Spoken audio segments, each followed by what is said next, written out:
So our conclusion was that the population means are not equal. The mean scores are not the same for the four airlines. And at this point, we can only conclude there's a difference in at least one pair of the treatment means. And that issue of one pair of the treatment means is very important because if we say that all of the means are equal as our alternate hypothesis, and we conclude, well, we don't believe that, we reject that, the null hypothesis, but we do not reject the alternate hypothesis, all that really means is there is a difference in at least one pair, okay, at least one pair of the treatment means. So of those four, three of them could be equal, and you know, one pair of them could be unequal, which would therefore make H1 not rejectable. Okay, so we now need a way to determine whether or not a pair of these airlines is equal or not, because what we don't know is whether or not the pairs that we're concerned about are equal. Let me be a little bit more clear about this.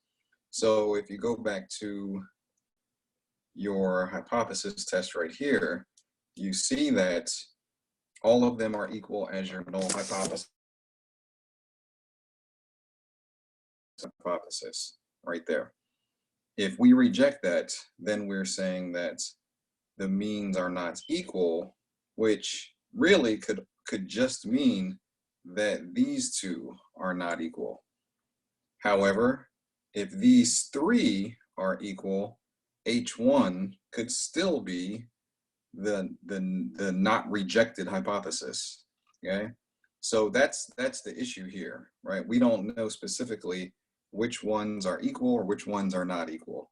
We just know by saying H1 that all of them are not equal. Okay, but again, we have no insight as to which ones. So let's go to another test to determine which ones are equal, at least get us closer to understanding that, and which ones are not all equal. And that would be right here, testing for the difference between pairs of population means. And our model is not too difficult. We just have our x1 or x bar sub 1 minus x bar sub 2. And these are going to be the two variables or the two airlines that we're interested in. We can select any two to determine whether or not they're equal. And then we're going to plus or minus that because we are talking about confidence intervals. If we're talking about confidence intervals, then we're talking about a beginning and an end number, a range of numbers. Always keep that in mind. So how do we determine what was known as our margin of error in previous chapters, which is effectively this section here? We can call that a margin of error, okay? All right, so how do we determine it? Well, first we want to understand the t-value, okay? And you'll see right here that the t-value is obtained from Appendix B5, or we could use Excel, which we're going to do a little bit later. And then we need to know our mean square error, which is also given to us in the ANOVA table. And then we already know, of course, the number of observations for all four of these variables. And so we'll get to that momentarily. All right. So from the previous example, develop a 95% confidence interval, 95%, for the difference in the mean customer satisfaction between, okay, which one do we want to choose? Let's say we choose Northern and Branson. Of course, there are four. We could have chosen any two of the four. In this case, we just selected randomly Northern and Branson for this example. Can we conclude that there is actually a difference between the two airline ratings? So going again back to our hypothesis test, we are trying at this point to understand if there is a difference between Northern and Branson. We know that we have rejected the null hypothesis. So we know that all four of them are not equal. So again, we are testing whether or not a set of them, Northern and Branson, are equal. we could have also easily chosen another two airlines, whether it's Northern and Branson, or whether it's WTA and Branson, or Pocono and Northern, or WTA and Northern. Doesn't matter. What matters is we select two that we're interested in, maybe because you work for Northern or you work for Branson, which would be logical, and then move the process forward. Okay, so X sub n is 87.25. X bar sub b is 69. Where do we get those numbers?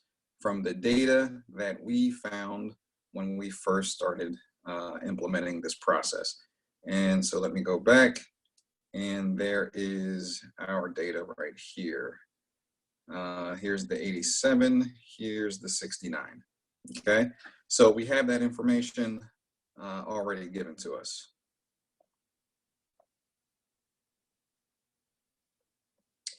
Okay, and going back to the slide. The T is going to come from, in our case, we're going to use Excel to determine our T, and we would just use a function, and that's going to be equals T dot I N V, open parentheses, and you're going to have 0.025, comma 18. Okay, comma 18. And so when you hit equals, you will get a 2.1, oh, you'll get a negative, but of course you'll take the absolute value of that. So it'll just be 2.101, which of course corresponds to our answer. So make sure that you're clear about how to get that T, which has been the same way that we've done it before. And so here is the 2.101 right there. The 0.025 comes from the fact that it's a 95% confidence interval. So you take the remaining 5% and you divide it by 2, right? And that would give you 2.5. And then you just move the decimal over 2 places.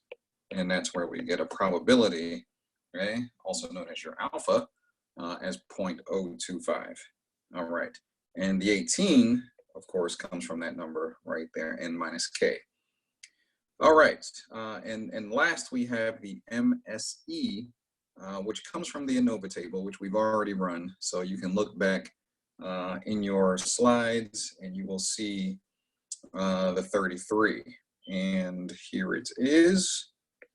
If I click this number here, there's our 33.02 already given to us. We found it earlier in the process, okay? All right, so with that data, we can then calculate the T, and then the square root of the MSE times 1 over the observations for Northern, and there's 4 of them, and the observation for Branson, and there's 6 of them, okay? So if you do all of that math, you will get for xn minus xb, right? That's the number right there. And then for this piece right here, okay, there's our answer. All right, so you would take then the 18.25, and if you subtract 7.793, you're going to get 10.457. And then if you take 18.25 plus 7.793, you're going to get 26.043. And there is your confidence interval range. Now, what does it mean? Well, let's look at the language. Both endpoints are positive, okay? That means positive 10, positive 26. Hence, we can conclude these treatment means differ significantly. And what that means is if you look at the 80s, if you look at the X bar for Northern, for example, and you take that and you subtract it from the information from Branson's standard or mean, all right, you get some number, right? And we got 18.25, okay? So the focus right now is on this number. And the question is, okay, there's a difference there, but is that difference actually statistically significant? Well, if we do some math to get the margin of error, meaning this section, which is equivalent to this section, if we do that math, and let's say we get an answer that provides us with a 10.457, and let's say it also gives us a 0, right, or a negative number. If you get a 0, right, if you can get a 0 in terms of your interval range, that means that these two numbers in terms of the range have no difference. Right now, there is a difference between these two numbers, because when we take 18.25, right, we know that if we subtract off the 7, the difference between xn and xb is at least 10. So they are different. The minimum part of the range says that these two numbers are different, okay? And if we look at the maximum part of the range, meaning xn minus xb, which gives you 18.25, and we add 7, right, that's going to give us this 26, which says that they are still different, okay? But if we were to get a number down here that was, say, negative, 5, so the range, let me clear this off. So let's say the range, they didn't have that, but it had a negative 5, right? What would that mean? That would mean that 18.25 results in a 10 at the minimum, but also it gives you a negative 5, which means somewhere between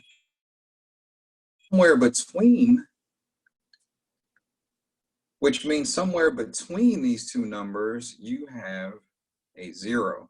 And if you have a 0, that would mean that these two numbers are not different, okay? So our conclusion is that passengers on Northern Airlines rated service different, okay? And we see the word significantly, right? Significantly different from those on Branson Airlines, okay? And it's different because there is no 0 in the range between 10 and 26, right? No 0. Again, if one of these were negative, then there would be a 0 in that range, meaning there's a possibility that the two numbers, okay? So that should be the conclusion, and apply this to other problems.